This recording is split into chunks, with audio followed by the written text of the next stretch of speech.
Thank you so much for that lovely introduction, Jan. And it is such a privilege to be here, and I want to thank everybody so much for hosting me, and even Anne for hand walking an umbrella to me this morning.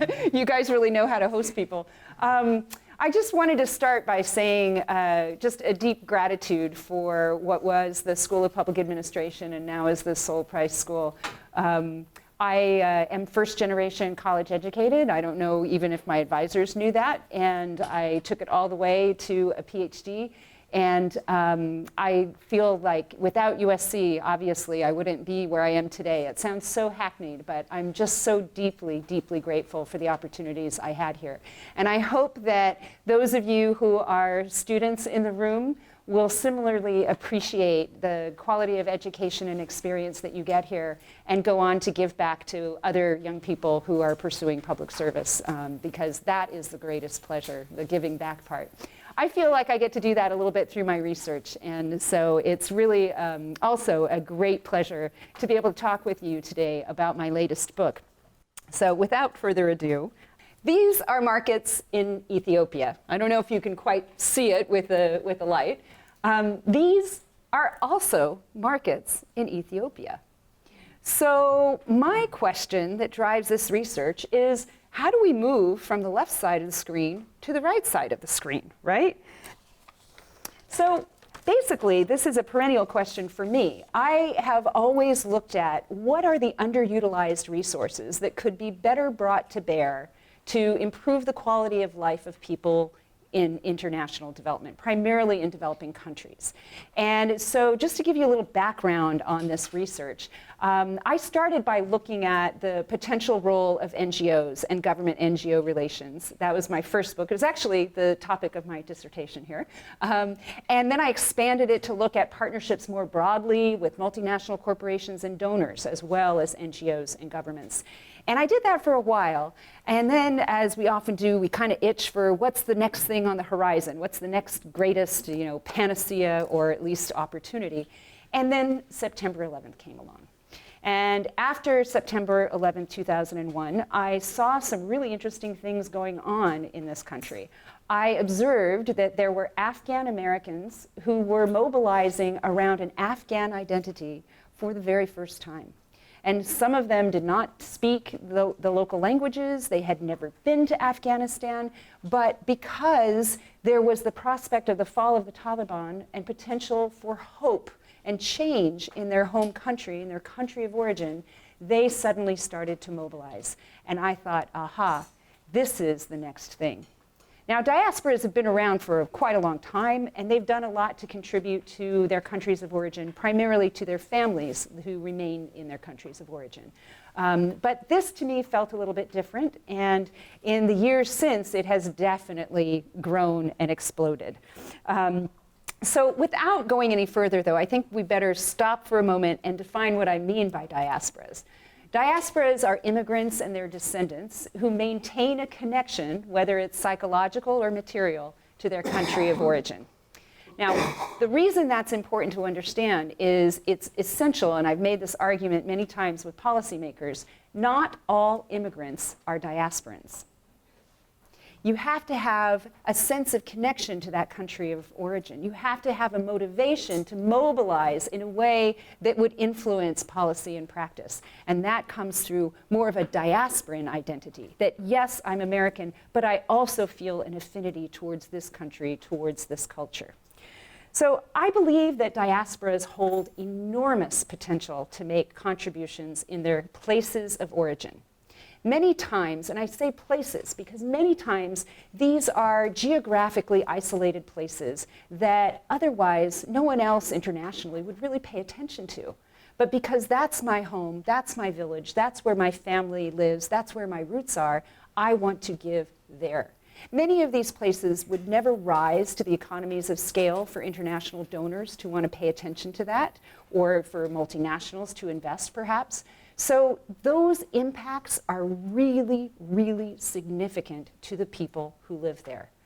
Bravo, fabulous, and I'm enormously inspired by these individuals and organizations who make those efforts. But that said, after studying diasporas and development for over 10 years, I started to think, is this really making a difference? There's a little bit here, there's a little bit there, and all of it is impactful in those isolated places. But to what extent does it connect?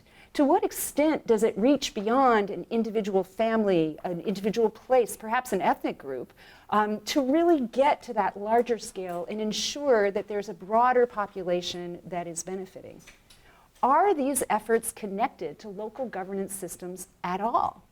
And if we really want to talk about diasporas and development, shouldn't they be? Shouldn't they be connected to local governance? So how do we think about diaspora contributions that could contribute to development writ large? And then my next question was, well, what exactly is development writ large? And on that score, it didn't take me very long to settle on the focus on institutions.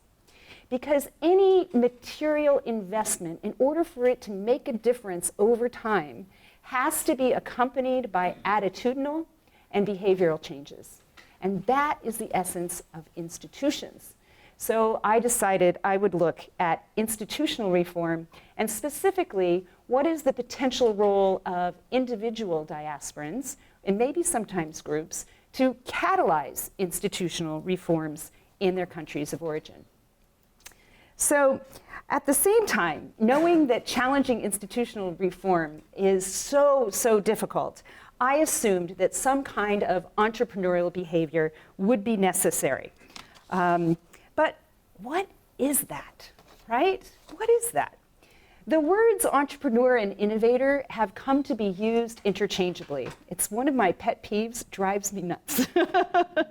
We now have programs to train innovators to become entrepreneurs, right? As if it's something that you can necessarily teach.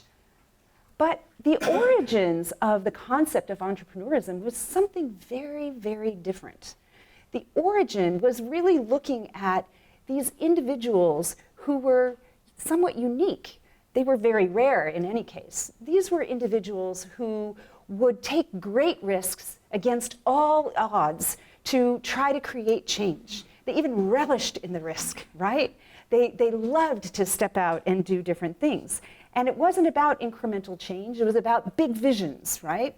So can anybody learn how to do that? Is it just as easy for everybody? Are we all latent entrepreneurs, or is there something that is distinct about a natural entrepreneur? Someone who has these inherent personality characteristics, like a love of risk, a high need for achievement, a tolerance for ambiguity, right? Are those things that really matter?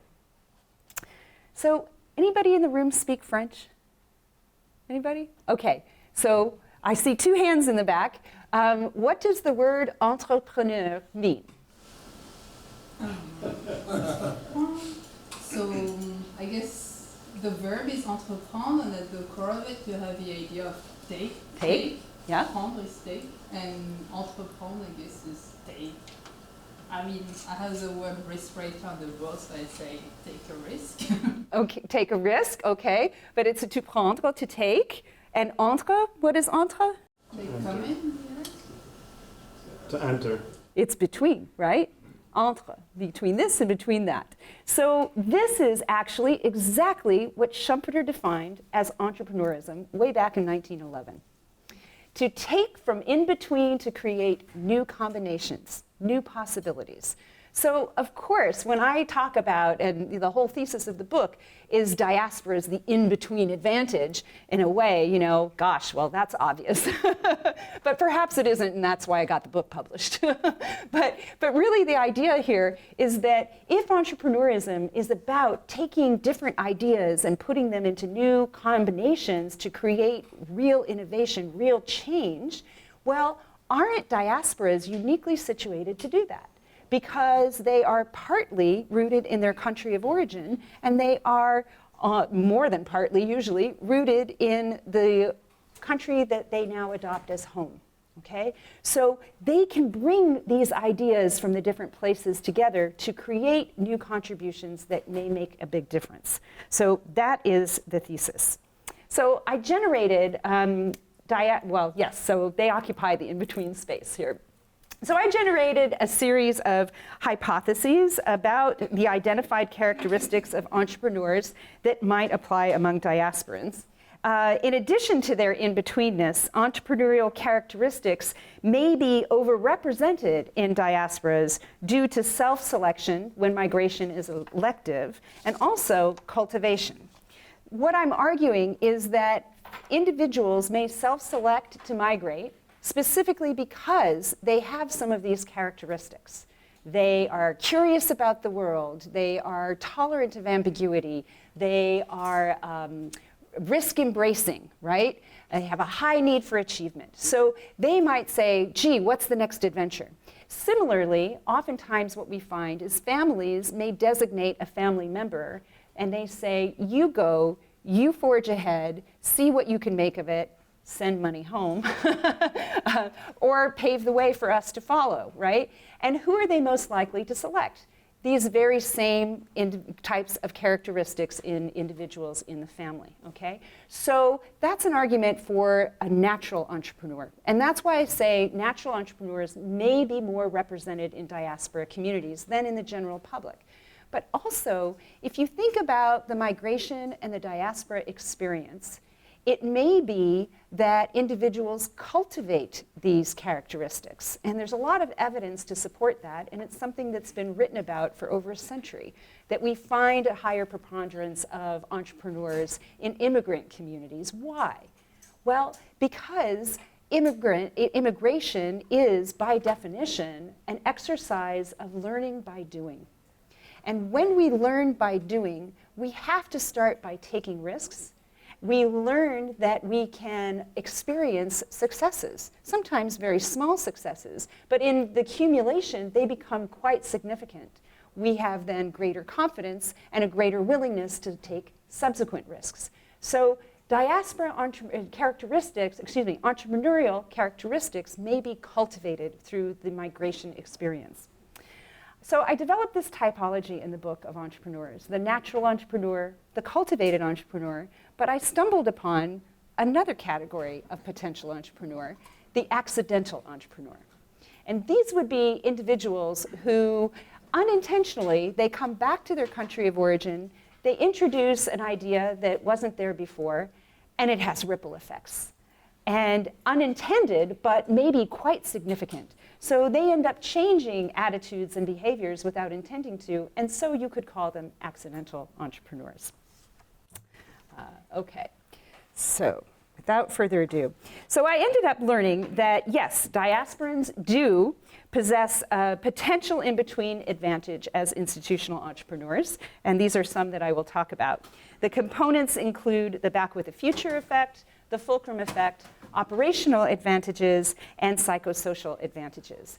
And in order to try to consider the potential breadth of these impacts, I decided I wanted to find cases to test these theories, not just in economic institutional reform, but also social and political institutional reforms. So for economic institutional reform, I studied the creation of the Ethiopia Commodities Exchange in Ethiopia. And while I was doing my field research there, I stumbled upon a lot of returned diaspora business entrepreneurs and decided I needed to tell their story too. For social institutional reform, I looked at the efforts of Nermeen Riyad and an organization that she founded called Coptic Orphans, and their efforts to reform and reinforce reforms in the Coptic Orthodox Church in terms of how the church considers welfare versus development. And in political institutional reform, I followed the long trajectory, actually over 15 years, I followed the efforts of an individual from Chad. First, as he tried to promote for an inclusive peace process in Chad, and then as he tried to create good governance reforms from inside the government. So I will give you a few examples from these cases as I talk about these different advantages. So first is the back with the future effect. And this refers to the fact that diasporans know what the future is because they've already lived it in diaspora. So they take these ideas from more advanced industrialized countries and they come back to their country of origin and begin to introduce it. So a very simple example in the business sector might be customer service. and new service areas. So on the left, we see an advertisement for Zemin Bank that was founded by Ermias Amelga, the father of a Price School graduate, I will tell you. And what he did with Zemin Bank is they introduced a network of ATMs, among other things, and related services, so that clients and customers could access their money whenever they wanted to. Now, to us, that's like, well, yeah, duh, we have that, we take it for granted. But in Ethiopia at the time, it was unheard of. It revolutionized the banking sector, and now all banks offer ATMs and related services. They also introduced a bunch of customer service innovations, making the bank and its services more accessible more often. On the right side, we see Nermeen Riyad, who I mentioned before, who is working with the Coptic Church. And the Coptic Church had a stated aim of trying to encourage all of the members of the church to think about, rather than welfare, to think about investing in development. So they still have welfare for individual Copts in the congregations, but they also recognize, we need to start thinking about development so we can have sustained benefits over time to help people get out of poverty. And the reason why it's so significant and it's necessary to understand this is the Coptic Orthodox Church is the de facto public service provider for most Copts in Egypt. So there's not very good state penetration in Egypt to the very remote areas, especially in Upper Egypt, where the majority of Copts live. And a lot of these services end up being offered also to local Muslims because there's nothing else there. So this was a very significant innovation on the part of the Coptic Orthodox Church, and yet, even though they adopted the rhetoric, they didn't quite understand how to make it work and how to make it happen. So enter Nermeen Riyad, who through her organization started training volunteers to work on what she was doing to support local families, and thereby really infusing in the church a new way of thinking. So her Back with the Future example is that she's trained as an engineer, and she came back not doing willy-nilly, I'm just really compassionate and so I'm going to give here and I'm going to give there, but to really introduce a system of development investments based on her understanding of science and management systems and efficiency. So it's a very, very well-organized, well-managed organization, which is not terribly common in Egypt, especially at those local levels. So another advantage, of course, is the fulcrum effect. And the fulcrum effect refers to the idea that diasporas can have impact potentially exponentially greater than their material or ideational contributions. Why? Well, because a little bit of investment in a context where there isn't much could have huge, huge impact. And this was actually a term that was coined by one of the people that I interviewed in Ethiopia. So as one diaspora business entrepreneur put it, we can't create a stock exchange in the United States because they already have one. But Ermias Amelga, the founder of Zemin Bank, and Zem Nagatu, the founding partner of Ernst & Young Ethiopia, both had been in negotiation with the Ethiopian government about the creation of a stock exchange there, among many, many other business innovations. And they also advocated, along with many other returned diaspora and business entrepreneurs, for a much more supportive business regulatory environment for these investments. So they had huge impact just by bringing a new idea that could sometimes be very simple but had great impact.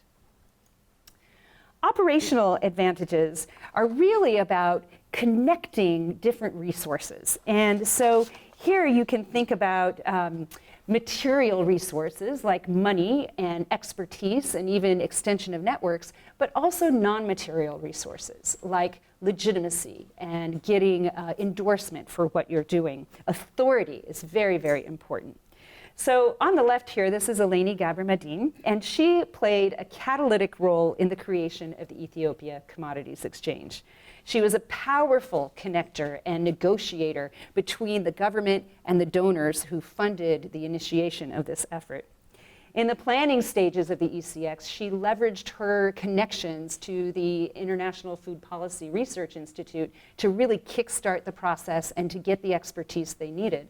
And later, because she herself was from Ethiopia originally, she was able to inspire other diaspora experts to return to Ethiopia and basically volunteer, because the salaries were quite low, to take on this challenge. And she was able to convince them because she believed so strongly in the possibility of making this work and in the impact that it could have.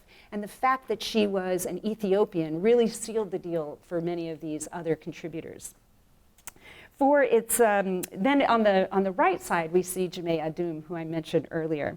He left Chad with his American-born wife after she had been working there in the Peace Corps. And when he got to the United States, he pursued a PhD in agricultural economics at the University of Maryland. He came from a farming family, and so that was what he thought he should do so that eventually he could give back to his country of origin. And as I mentioned before, he had advocated for an inclusive peace process in Chad.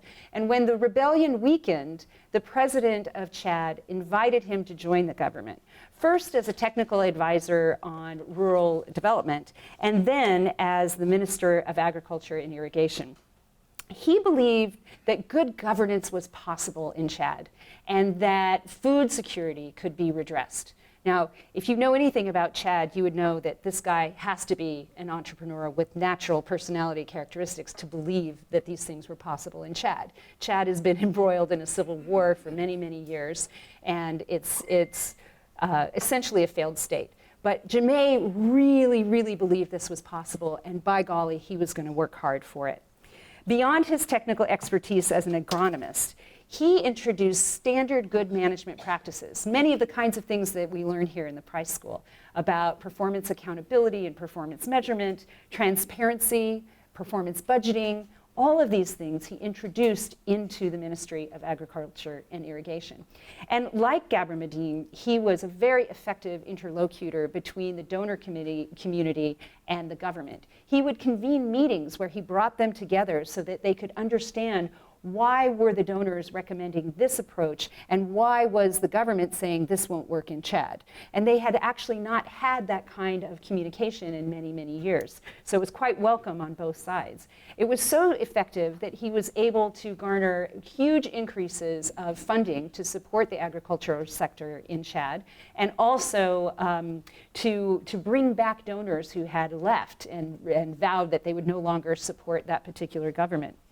He spoke the language of both stakeholder groups because he had worked as a consultant for international organizations and because he had had already a long career at the US Department of Agriculture.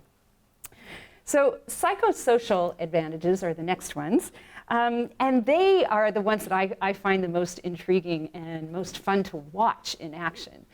This really refers to the opportunity to operate by exception and to hedge one's identity and risks.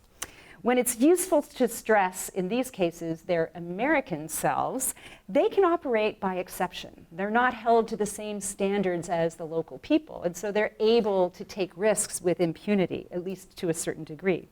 When they need to frame a reform as less threatening or present themselves as trustworthy, they need only stress their Ethiopian or their Egyptian or Copt identity. You know, we are just like you. We share the same love of country. Let's work together for the greater glory of our national heritage. Now,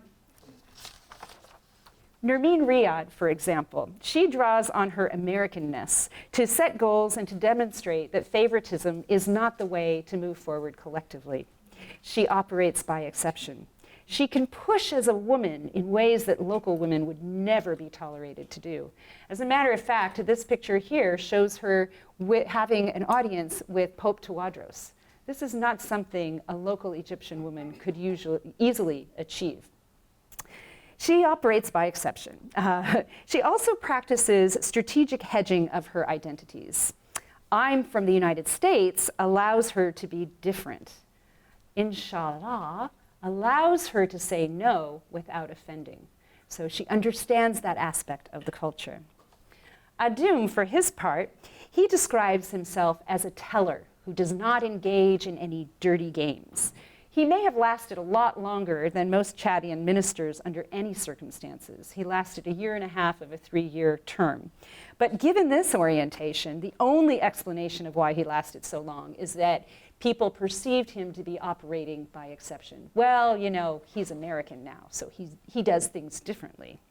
Hedging his identities, he's able to connect to the small farmer by reference to his childhood and family history, to the international community through his expertise and professional experience in the United States and with international donors.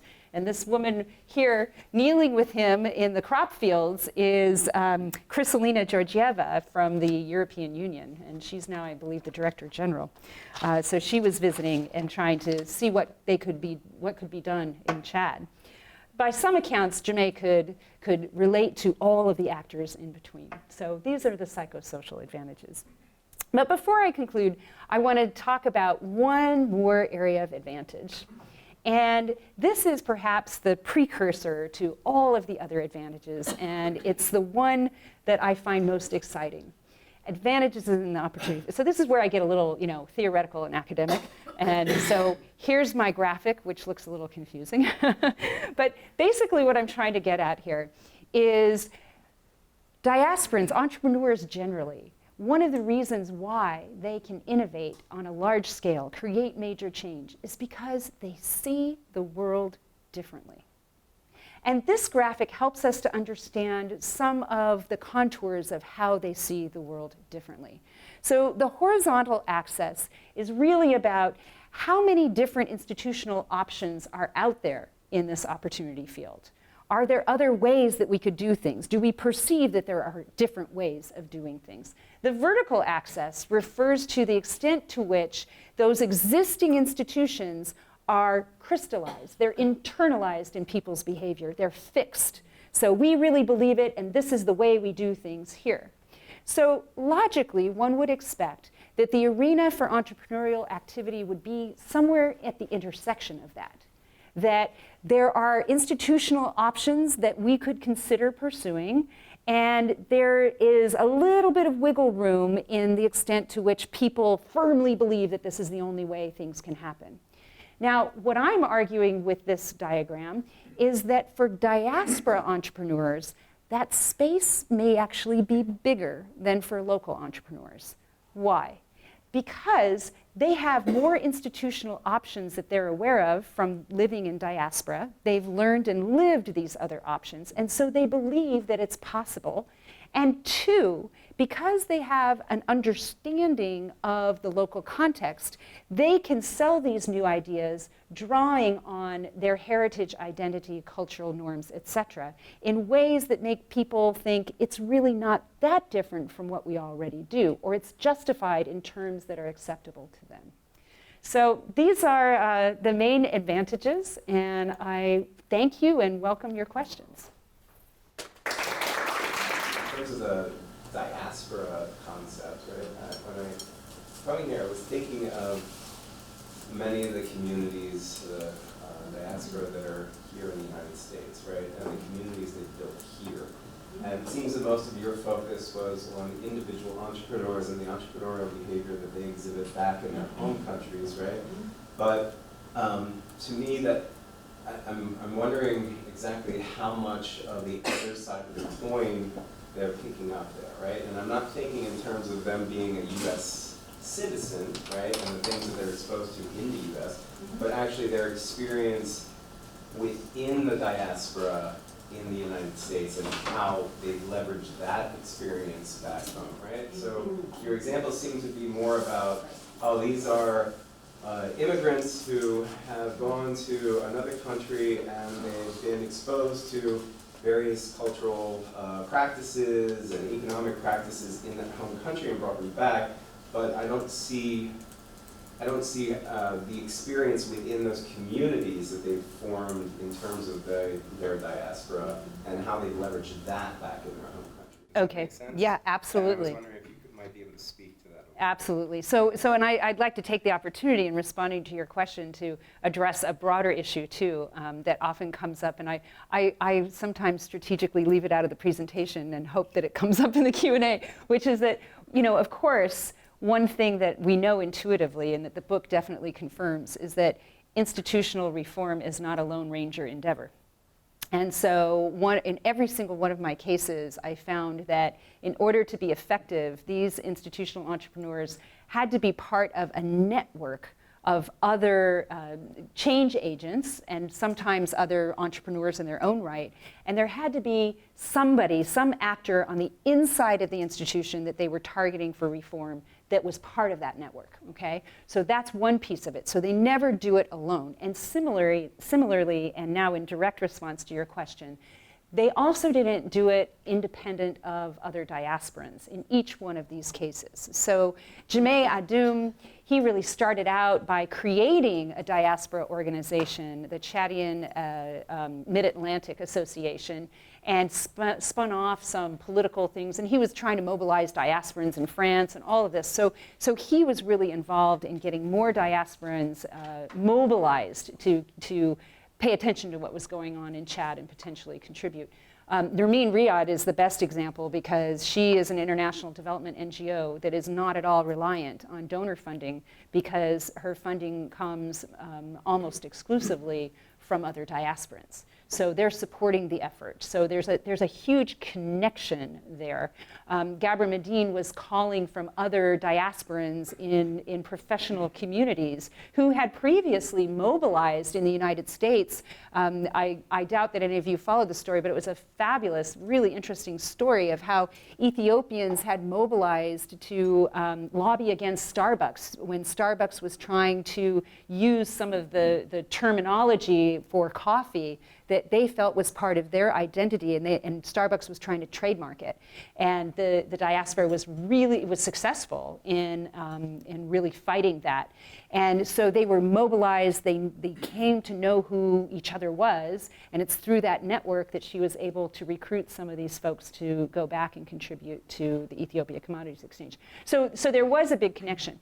But that said, I originally was studying a lot of these group efforts and what communities were doing, and that's where I was getting a little frustrated because they were a lot like nonprofit organizations that were very young in their existence. They weren't very professional. They were largely, just compassion motivated, which is wonderful, but they didn't have a professional orientation, and they were very narrow in what they were doing. And studies of hometown associations, for example, show that most of their early investments are for church reconstruction and the building of soccer fields. So I was more interested in, as I said, institutional reform that requires more professionalism. So it made me look at a subset of these communities, but they are all grounded in these communities as well.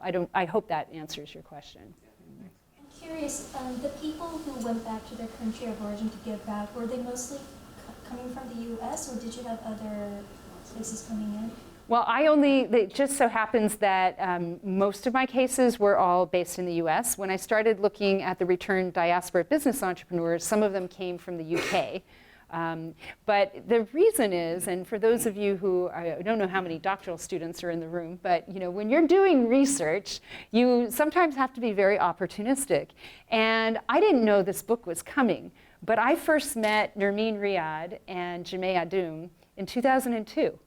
When I first started doing this research. And at the time, I had no idea that I would end up following their work for more than 10 years and eventually telling their story. And so it was, I guess, in some respects, ethnographic research at its best. I followed them over this very long period of time. So that was opportunistic. But then I needed an economic institutional story, and there I just asked through my networks, and everybody said, oh, you've got to study Eleni Gabor Medine. She's really amazing, and she is. And so that was a great story to tell. So sometimes it's opportunistic. This is not one of those studies that is about quantifiable research or quantitative research. And in fact, if you read the dedication at the opening of my book, I quote from Albert Hirschman, one of my academic heroes, when he talks about how there's a space in social science not just for figuring out the probability of things, but for really focusing on the possibility of things. And that's what this book is about. I guess the follow-up question to that was, you mentioned the U.S. and you had some from the U.K. I don't know if you noticed anything, or maybe will so in the future, but where they come from and what values that they learn from each of their second home countries and how they bring it back and how it becomes a new locally produced hybrid value. I'm wondering if there will be any differences, because if I think about some of the diasporas, like for instance South Korea, like I had some students in my alma mater, and the values or the good sides of the Korea that they were picking up were like on discipline and like how things were done in an effective, efficient manner, broadly speaking, and like how they can bring that back to their home countries and make business work better or something like that. So there were some certain values that they were deriving that was kind of specific to the Korean society. So I was wondering if where they were coming from, like how there might be different dynamics. Absolutely, absolutely. And that's what makes the broader diaspora phenomenon so difficult to study. And my colleague Ben Graham can speak to this because he studies diasporas in Philippines and Georgia who are giving back from different countries, host countries or countries of residence. So this is a huge, huge difference. And we can study diasporas from different waves of migration and also different kind of objectives, if you will. So if you look at the historical diaspora from Afghanistan, it pretty much became known that the business entrepreneurs, they all came to the US. Those from the political elite, they went to Germany. And so after the fall of the Taliban regime, you could kind of see, depending on where they were coming from, where their interests would be and what kind of contribution or what kind of place they were looking for back in their country of origin. I was just in Rwanda recently, and you see that very clearly too. President Kagame was a refugee who grew up in Uganda, and one of the things he did when he acceded to the presidency of Rwanda is he said, the more useful language of commerce is not French, it's English, and from now on we will be an English-speaking country. Now, if he had been a refugee in a French-speaking country, he may not have made that decision, right? So you definitely see those differences. So, do you have any opinion on how much the entrepreneurial diaspora depends on their relationship with the government? I come from Serbia and I have studied diaspora a lot, so Great. in many aspects, and I touched upon this one as well. It is my experience that in my country, when diaspora returns, they depend a lot on the acceptance of the local government. We used to have a Ministry of Diaspora, which one of the purposes was really bringing back the successful diaspora members from US to Serbia. That unfortunately winding down, and our government is not anymore that interested in bringing people back for a variety of reasons.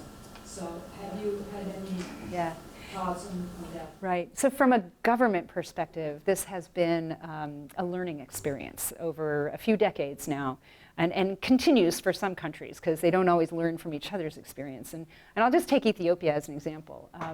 So one of the things that was so interesting about the Ethiopian diaspora is they are among the most politicized diasporas, and they are very much against, at that time, it was the Meles regime. And so you would think, well, why would that government, of all governments, institute all of these incentive policies to get people to come back? And yet they did. They did because they believed that the diaspora, that the diaspora was not monolithic. They understood that, and it's true, and that there were business entrepreneurs who would see the opportunity, and they did. But in the course of introducing all of these incentives, many, many people flooded back to Addis Ababa, and a lot of them didn't do so well. And so, just as there are diaspora advantages, I also in the book talk about potential diaspora disadvantages. And very often, those who return overestimate their understanding of the local culture. They've been gone too long. They also underestimate the extent to which they've been Americanized or anglicized or whatever country they come from, so that their expectations are profoundly different, and they didn't really realize that before they left. So there were a lot of diasporans who thought they would go back to Ethiopia and they would be the heroes who come to, with the return. Well, just like in Serbia, many who came, well, they were resented because they left during the Derg regime when things were really, really horrific, and the others stayed. So you abandoned us and now you want to come back the hero? I don't think so, right? So there was some resistance. And then from their part, a lot of them were like, oh, things are dirty here. It doesn't work like in America. And they were unhappy and they went back. So, the relationship with the local actors is really, really key. And especially with the political institutional reform, that is the most problematic, because anytime a diaspora returns, if they return in large numbers, they could be perceived as a potential threat, aspiring to become a competing political elite. So it's quite complicated. Yeah. It's hard to write about a subject that is this complicated, but nevertheless, I believe in the possibilities here. So I'm interested in the kind of the intergenerational nature of this. When you're talking about diaspora, you're talking about people who were, say, born in Ethiopia, came to the U.S. and then came back, or the children of the people who came, or the grandchildren. Is there a sense of where this, one orientation might be people who, leave and migrate and so on are entrepreneurial anyway, right? I mean, they're taking big risks, they're entering a new country, so it's a selection of people who are already entrepreneurial, and those are the people who are going back. I'm just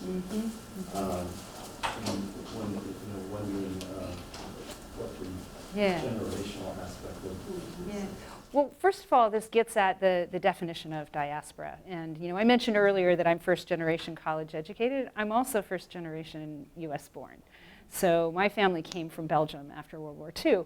And I only learned, my mother didn't graduate from high school. I only learned that when I was in my 20s. So that's why I'm so grateful to USC. But in any event, what's interesting about that story is we were so close to that migration experience. My grandfather was very entrepreneurial.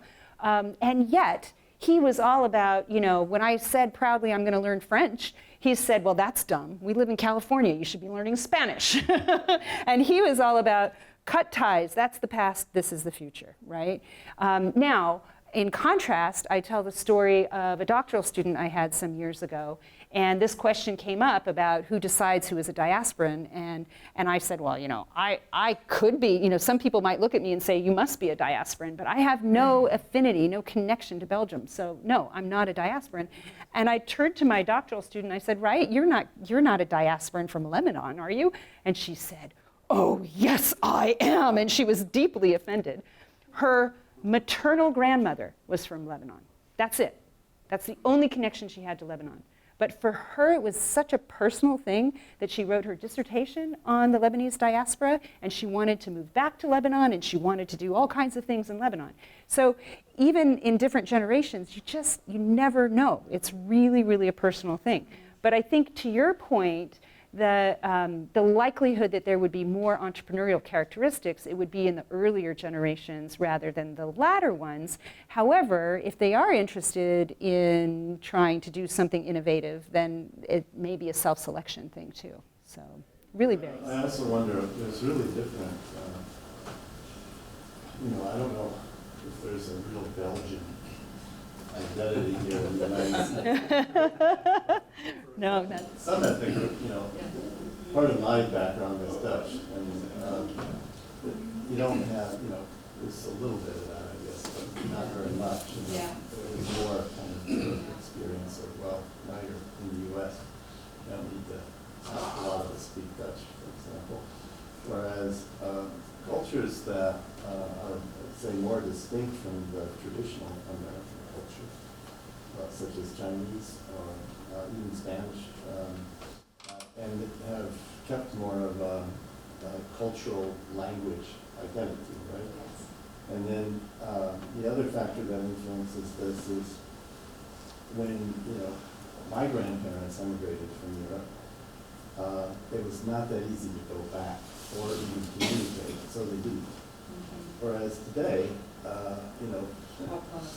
you get on the internet, you can stay connected, you can travel back, and the ties to the home country are just so much more substantial. So I see this connection between the home country and the diaspora as kind of not a static kind of thing, but something that the nature of it evolves over time.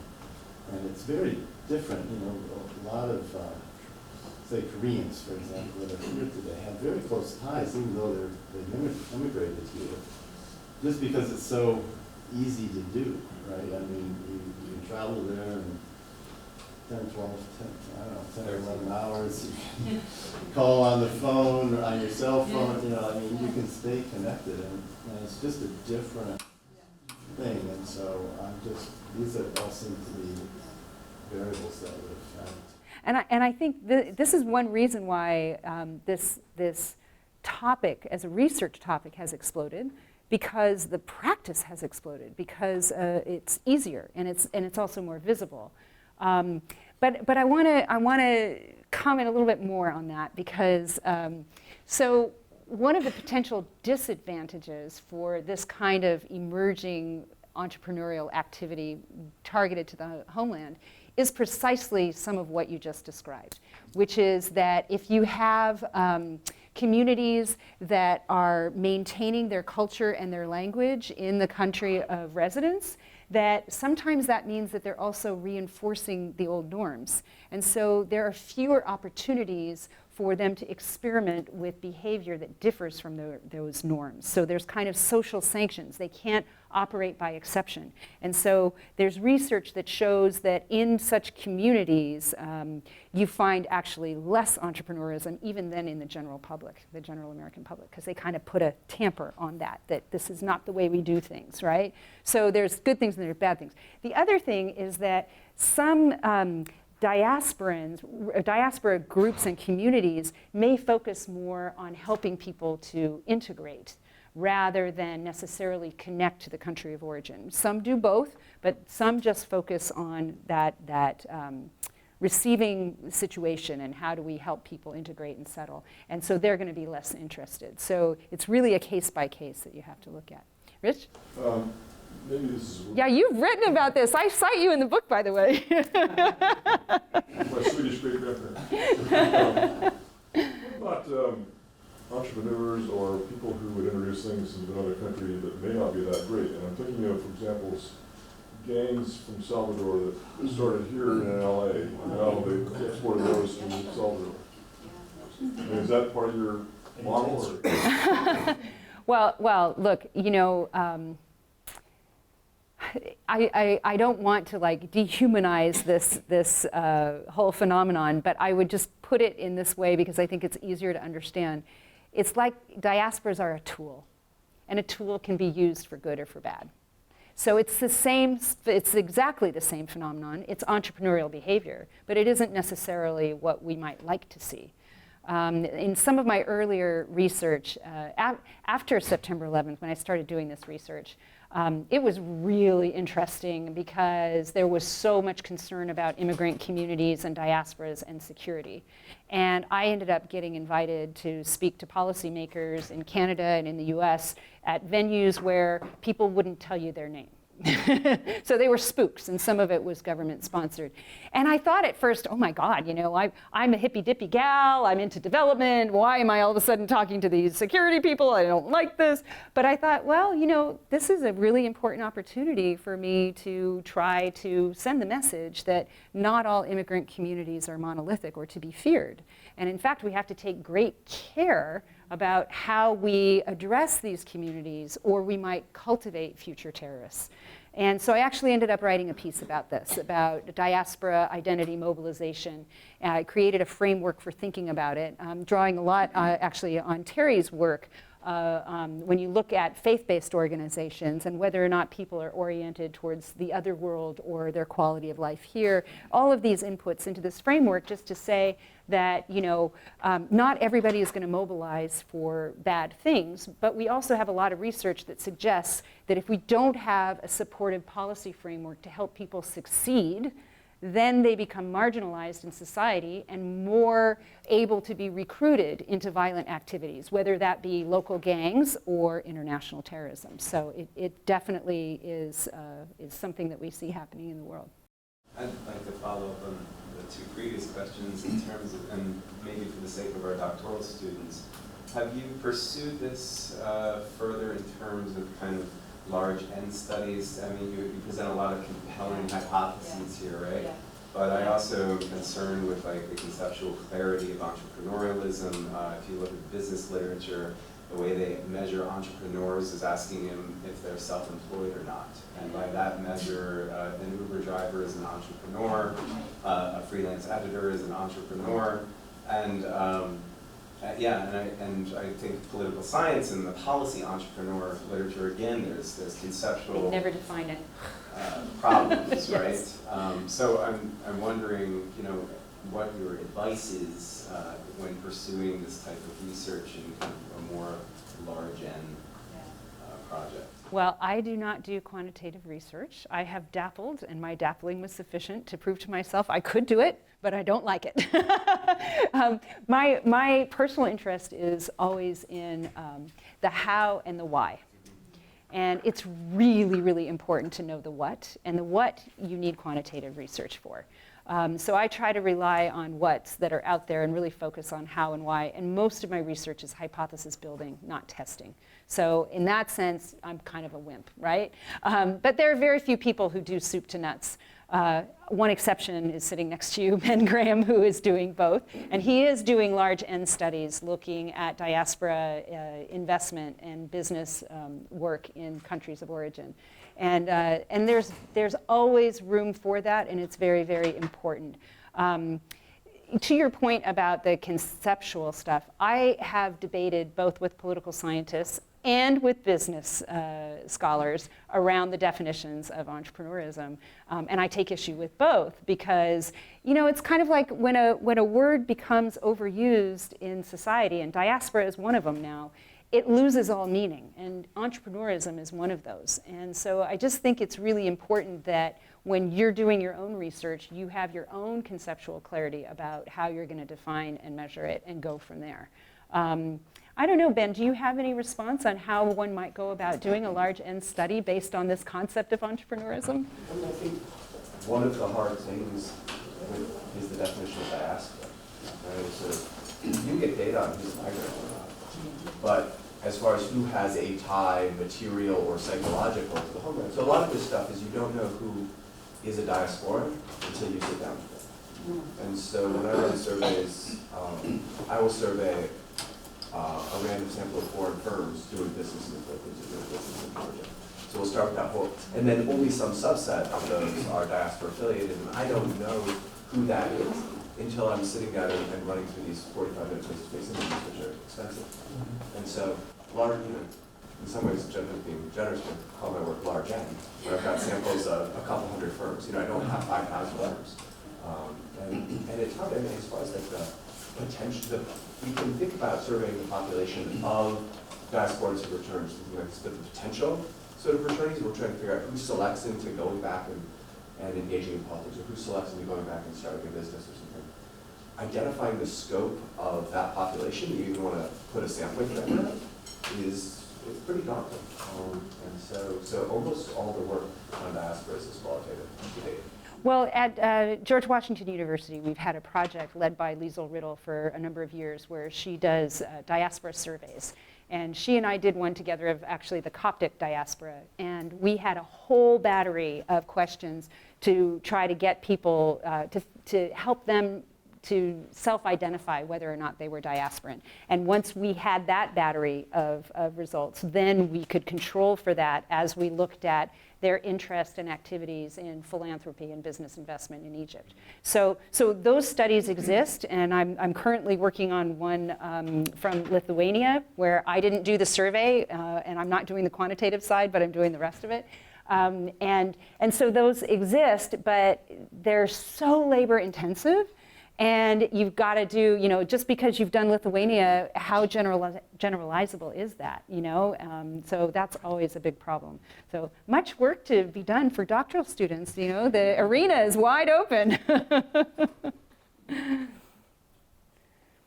Well, I thank you all so much for coming. And if you have any other questions, I'd be happy to take them one-on-one. Thanks.